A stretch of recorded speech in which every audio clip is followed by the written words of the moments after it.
This podcast is powered by Pelotonia. To learn more about our goal to end cancer, visit Pelotonia.org or see the link in the episode notes. And Eric was thoughtful towards the end.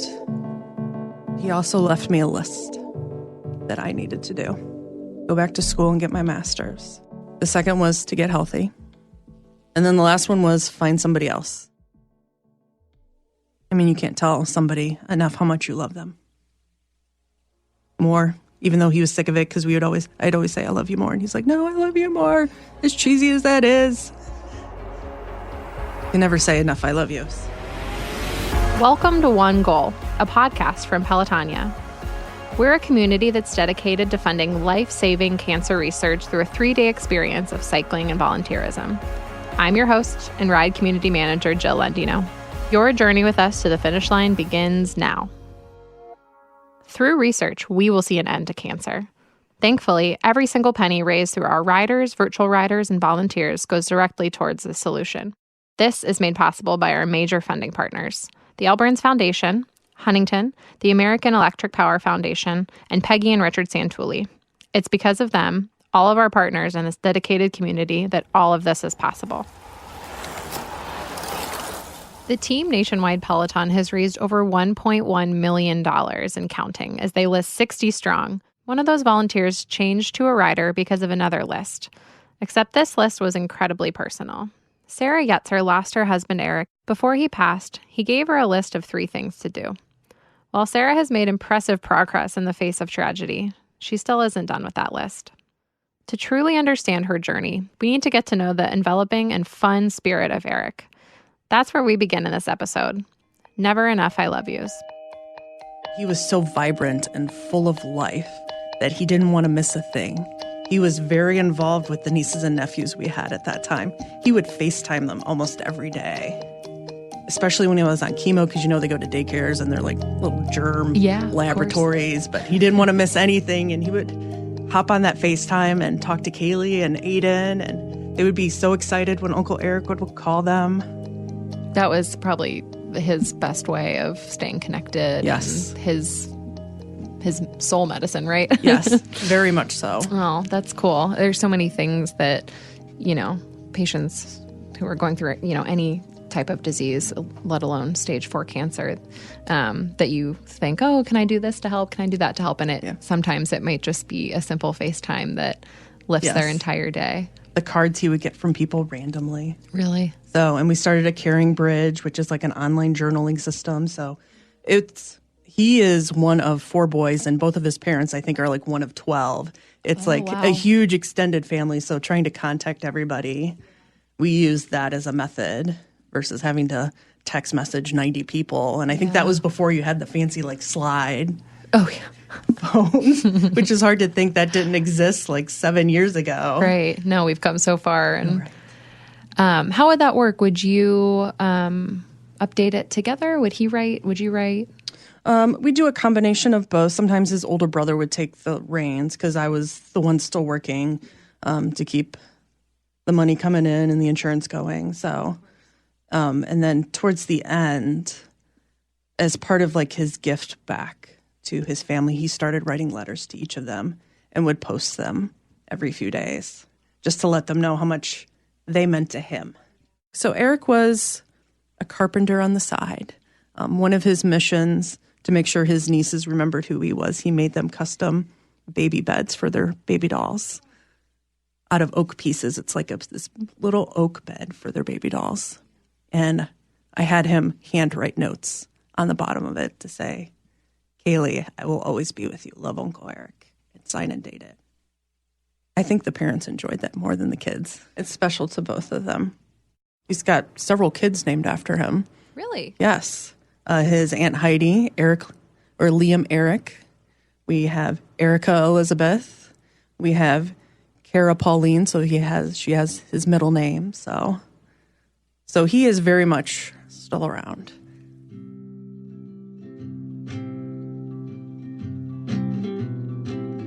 It was July 27th at 2:21 in the afternoon, and I remember where I was sitting, who was in the room.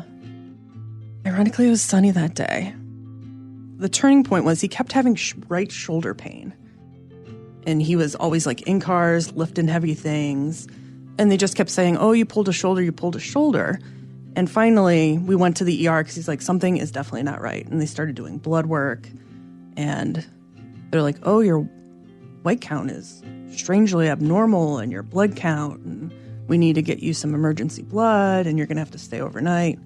Well, 10 days later, from CT to MRI, we got the diagnosis that he had stage 4 cancer.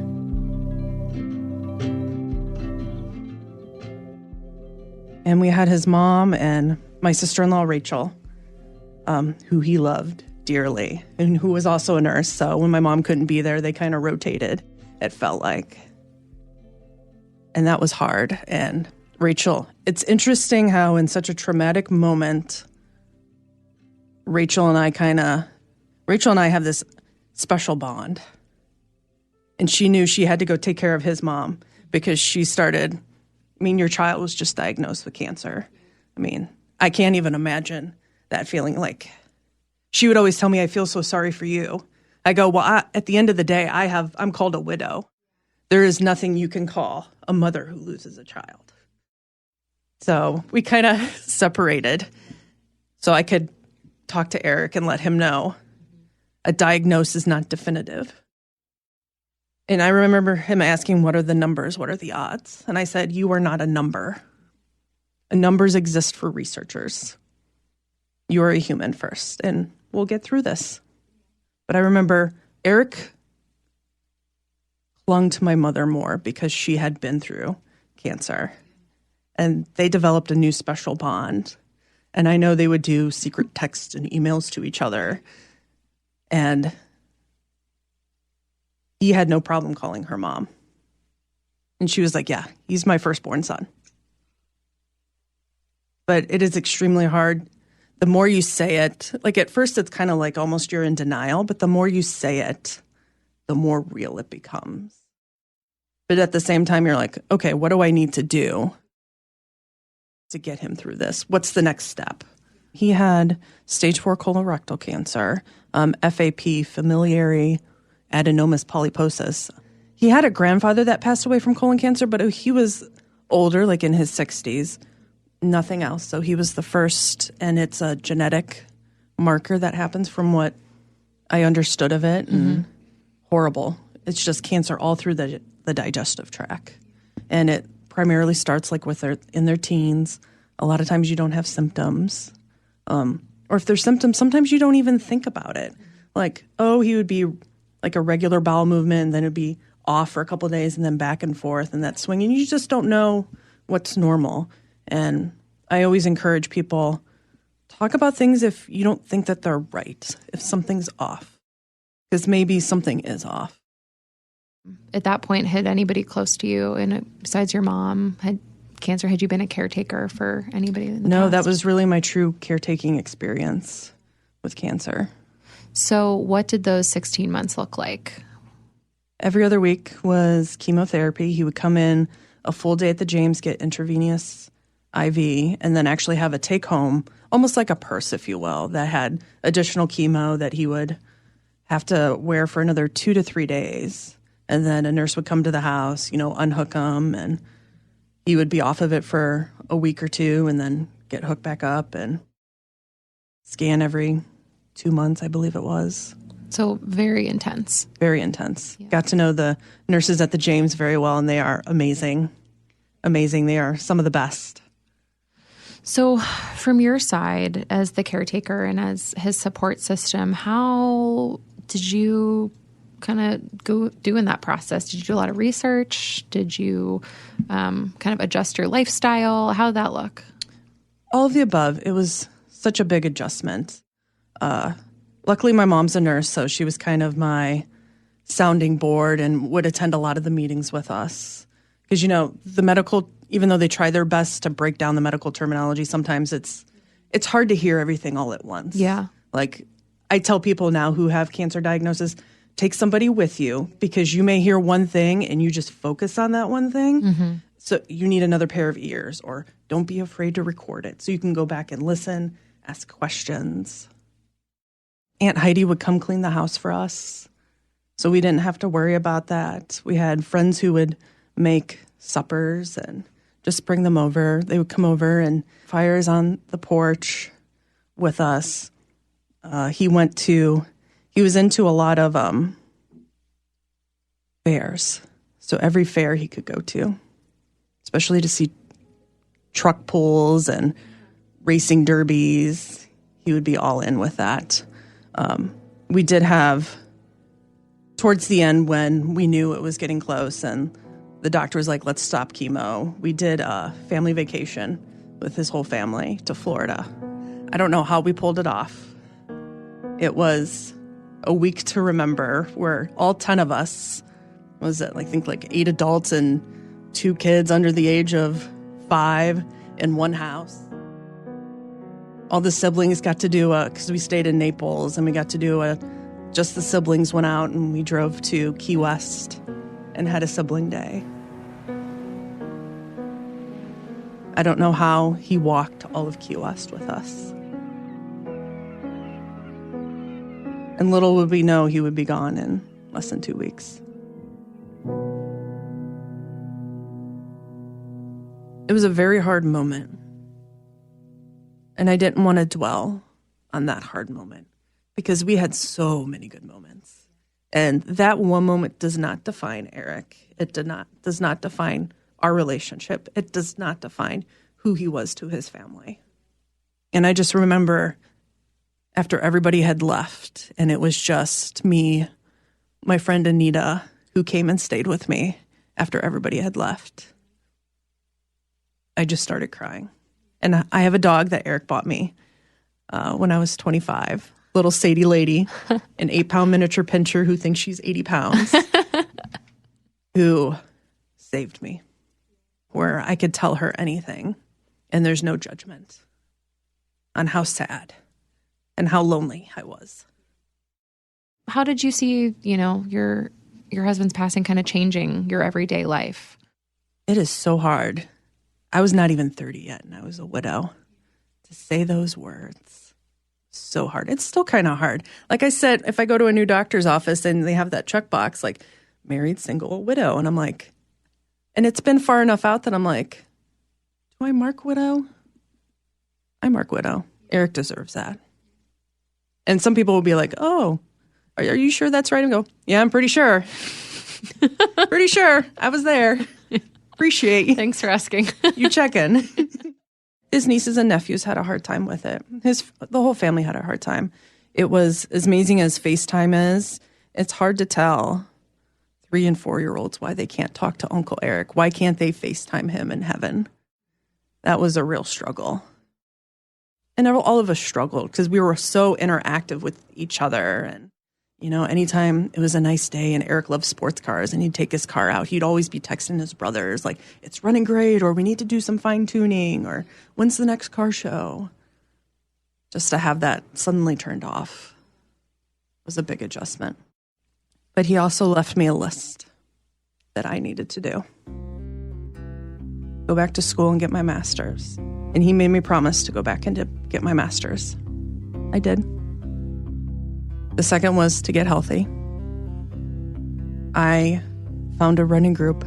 By chance, a friend convinced me to walk the 4-miler at the memorial. It was their first one. It was hard, and I only walked it. But that thrill of crossing that finish line and getting that medal saying, I did this. And my feet were sore. I had blisters for days. And they were like, go to the running store and, get a good pair of shoes. You probably just need fitted for shoes. Well, a week later, they sent me an email, the running shoe store, and said, would you like to learn how to run? I'm kind of overweight. I don't know if I can really do this, but you know what? I have nothing else, and it's on my to-do list to get healthy. I may run a 13-minute mile, but I do it. I do it. And I've lost over 120 pounds. The folklore is if a cardinal flies by you, that is a loved one coming to check on you. And seeing that cardinal on every run, I know he's there. So when did you start to feel like you were really a part of the Pelotonia community? Probably that first ride. It was amazing. And I happened to find a tribe to ride with that gave me so much encouragement and passion and power. More than just tips and tricks to how to, because I hadn't ridden a bike since high school. And I'm like, the training rides, I did some of the training rides. And the people were so nice and so willing to help and cheer you on. I fell over at a stop sign in New Albany in front of a truck, so I'm sure they got a great laugh on a Sunday morning. And my friends, they're so encouraging. They're like, just get back up on the bike and go. Let's go. And I'm like, can I have a moment? I need to pick up my pride. It's over there where I fell. That's one thing that's so special about the Peloton community. And I tell people every day, there is no set look or feel or age or athletic ability for a Pelotonia rider. Last year, our youngest rider was 14 and our oldest rider was 87. That's amazing. Yeah. So it's so special to be out there and feel like you see yourself in a lot of the other people that are riding alongside you. And there's really no imposter syndrome. Like, why am I in this big group of people who are, you know, serious cyclists or all this or all that? It's all of us see each other. And the members out there. So and even the serious cyclists, like they purposely come up and they say, you're doing awesome. You're doing great. Think about this next time, to give you tips and tricks so you feel like you're one of them. Yeah, absolutely. Yes, sometimes I'll do training rides after work with a coworker and I joke the biking uniform is like a sausage casing because it's so tight. And I tell my team workers, because I'll change by the front door, bathroom. I'm like, if you hear screams, it's just me walking out in my sausage casing. I decided, well, other people can do clip-ons, clip in their shoes to their, and I was like, I'm going to do that. I was actually pretty successful until, I think it was like my 5th ride in. I took a curve that went downhill a little too fast in Westerville. Rest in peace to the bush that is part of Westerville Community Center. Donations can be made to my Pelotonia fund. Whenever you do train and you ride, you know, you're riding with a group, what do you think about? I think about Eric. There's a lot of meditation and prayer that happens in riding. I joke with my friends, especially when you go uphill, you know, you start cussing up a storm and then you turn to praying and you're like, please God, just let this end. And eventually you get there. But in the back of my mind, it's always, Eric went through a lot more than this. I think what's inspiring is the fact that you didn't let all of the sadness bring you down or demotivate you for a second. You know, you were a volunteer before, but then you rode in Pelotonia. And can you talk about how that day was different when you rode? My mom was my guest. And we were the cheesy ones at the back where they had the signs that said first time rider. And I was like, everyone, whoever was taking my picture was like, hold on, I want to get my mom. And my mom's like, what are you doing? I was like, hold this sign. And it said survivor. And she had never, she knew I volunteered for it, but she didn't really know what it was. And she was amazed at how that it's just welcoming and so inspiring. And I would point out to people that I met through Rider Check-In, I go, that person just finished chemo, Mom, and they are riding 25 miles tomorrow.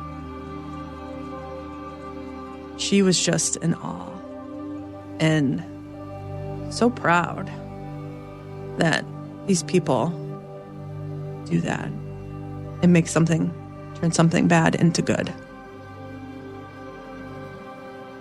I had been at the finish line like a couple weeks prior with the Huntington Buckeye training ride. So my friends told me purposely do that so I can see like the road and where we're going. And it prepared you, but it didn't prepare you. And coming up, I don't ride with headphones, but I always have songs playing in my head. Who doesn't? I mean, somebody sings a song and it's in your head for the rest of the time. And I had Coldplay's Fix You in my head. And the line, you never know until you try, kept going through my head. And as soon as I saw the finish line, and there was a cop there at the intersection that said, you were just there. You were just there. And I started crying a little bit. I swear I looked up and I saw Eric standing there. It was him in that blue ball cap that he would always wear.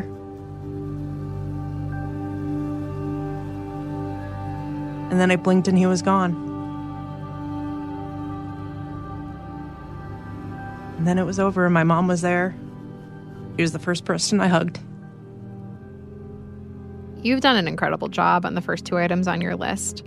Get your master's, get healthy. And then the last one was find somebody else. That is a lot harder when you are in your 30s. So that one's going to take me a while if that happens. But you've done a pretty rock star job on the first 2. Yeah. And you're having a lot of fun doing it, it sounds like. Eric's family, we are still very much connected. I am still very much their daughter. Yeah. I am still very much Aunt Sarah, the cool aunt, I'd like to think. Yeah. We'll put that in your bio. Right, the cool aunt. Yeah. And I don't know if I've told many people this story where, so we had a party planned, just the family party, and we had a birthday cake, and, you know, we were going to give him cards that everybody had wrote him to cheer him up, and it's kind of a return for him writing letters. And I ended up reading those letters as he was passing to help calm him. And as we were getting ready to have dinner, and normally we didn't sit at the dining room table, we would all like spread out on the house. The power goes out. So we were all forced to sit at the dining room table in the dark by candlelight and eat dinner and talk. And I'm like, Eric, you little bugger, I knew what you were doing. Bringing us all together. Yeah. So we'd have dinner together. And as we were bringing out the cake and we light the candles, the power comes back on. Kaylee and Aiden got to blow out his birthday candles for him. And his father decorated the cakes. He was the cake decorator of the family. And he put on angel wings for Eric's birthday cake. What do you think Eric would say to you, knowing that you're out there being healthy, being active, helping change the future of cancer research? Probably that he's so proud of me. But at the same time, his sarcastic would be like, who are you? I'm like, I don't know. I think he would be proud. I hope he would be proud. When he first came to the James, and he had to get blood work drawn every week, to make sure things are going right. Can he get his chemo this week? All that fun stuff that goes behind the scenes. And they asked him, do you mind if we take extra blood at every visit? And I just kind of sat there and I watched Eric, and he goes, well, tell me a little bit more. What's this for? And they're like, it's going to be for research. And he said, absolutely, take as much as you need. So I'd like to think somewhere at the James, maybe there's a little bit of drop of Eric left. And me volunteering, riding, will find a cure someday. So nobody has to go through that again. Meeting Sarah the day we recorded this episode was such an incredible memory for myself, for Vince, our producer. She really, came so excited to share her story, and you could tell that it meant so much to her. So we're incredibly grateful to Sarah for sharing such, inspiring and personal memories that her and her family have. And if you are going to be attending Ride Weekend, you may see Sarah handing out your rider swag bag or your credentials at opening ceremony. So look out for her there. We want to thank our major partners again for making this podcast and everything we do in the Pelotonia world possible.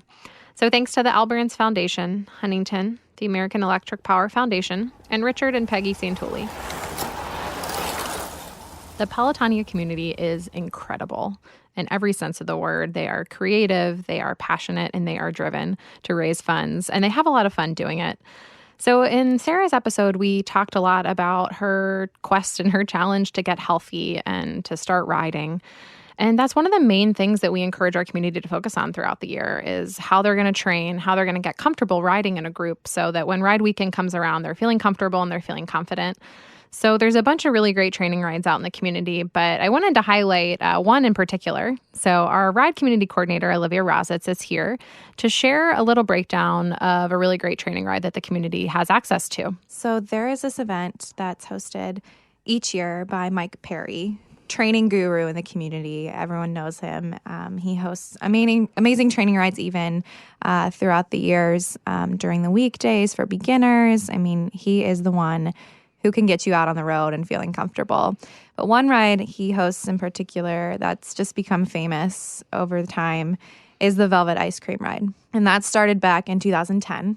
That the first year in 2009, it was just a group of riders that decided to go out and wanted to get ice cream after the ride. So they decided to make it official in 2010. And every year since then have come out officially with riders who get to ride part of the Pelotonia route, tackle some of those hills, and then get some ice cream at Velvet in Utica afterwards.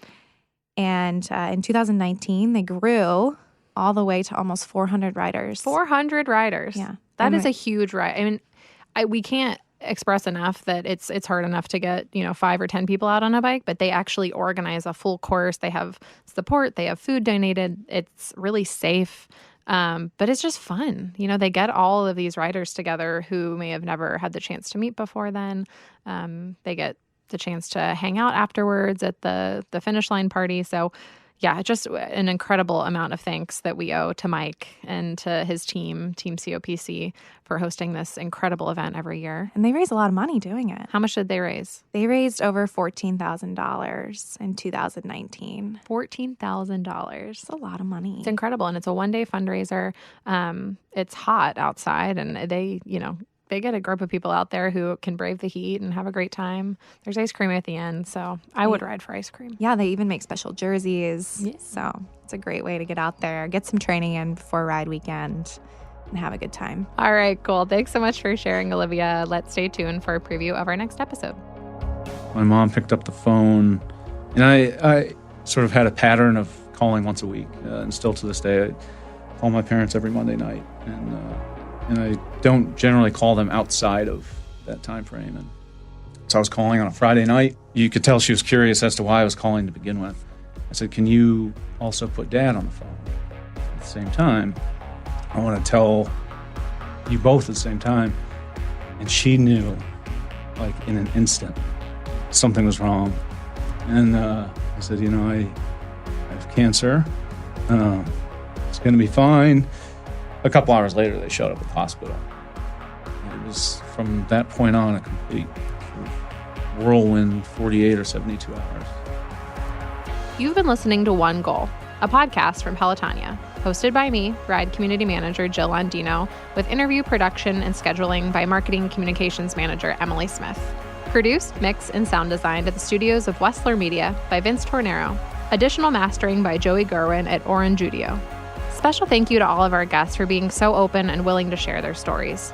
Please be sure to rate, review, and subscribe to this podcast, as that will help others hear these empowering stories. If you're curious about joining the Pelotonia community and making an impact on cancer research, please see the link in the episode notes or visit pelotonia.org. That's pelotonia.org.